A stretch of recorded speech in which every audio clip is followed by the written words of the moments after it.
Hey, coming at you with a connection quickie today. One of my favorite tools called Halt.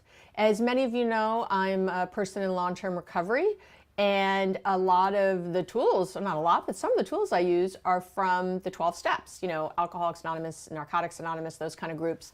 And there's just a lot of good tools in those groups. So I tend to use them in my practice also. And this is one of those tools I've used in my personal life and also had all my clients use. It's so effective. And it's basically this: HALT means never get too hungry, angry, lonely, or tired. So, and if you use this as like a filter in your life, you will find it to be so helpful. You will often notice, let's say your partner comes home in a bad mood and you're trying to engage in conversation right then, it's not a good time. And a lot of that's because they're hungry, they haven't eaten yet. They're tired, they're sort of exhausted from their day, or maybe they didn't sleep well last night. They're likely feeling disconnected from you, which is the lonely part. Lonely is when we feel like we just don't have anybody on our side in that moment, or we feel like a lot of people are against us, or we're feeling abandoned or rejected by someone. So, and as you know, you can feel lonely in a room full of people. So it's got nothing to do with who's around. It's got to do with connection, actually feeling connected to people. And so that's not a good time to talk. You're not going to get far. In the same way that when you are too meaning T-O-O, too much, hungry, angry, lonely, or tired. And God forbid it's a combination of those things. Sometimes we have a few of them together. Sometimes it's just one.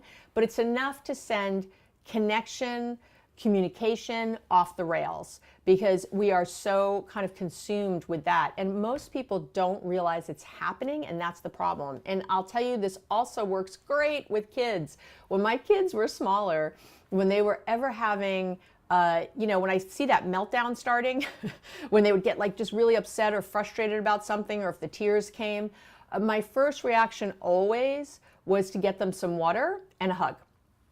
And so and in my house, it was almost like medicine. I can remember my daughter once, she was probably 6, getting upset and saying, "Mom, I think I need some water and to come sit on the couch with you." And she even realized what it was. And so, she'd get some water, they'd come sit on my lap. Back in the old days, those were good days. They're too big now, but, sit on my lap and we'd snuggle for a minute and, just take it down, drink some water. With hungry, I always put dehydration too. Lots of folks get dehydrated and don't realize it. So, and especially our kids at school all day, a lot of times they haven't drank all day at school. It's horrifying. So make sure your kids are hydrated, but, and humans too, adult humans too, sorry. Kids are human. Adult humans too. Make sure that people are hydrated and really in that space, because when that doesn't happen, the brain goes on high alert. When it's hungry or it's dehydrated, that's the only thing that's going on for it, and that's when we get cranky, we get overwhelmed easily, all that.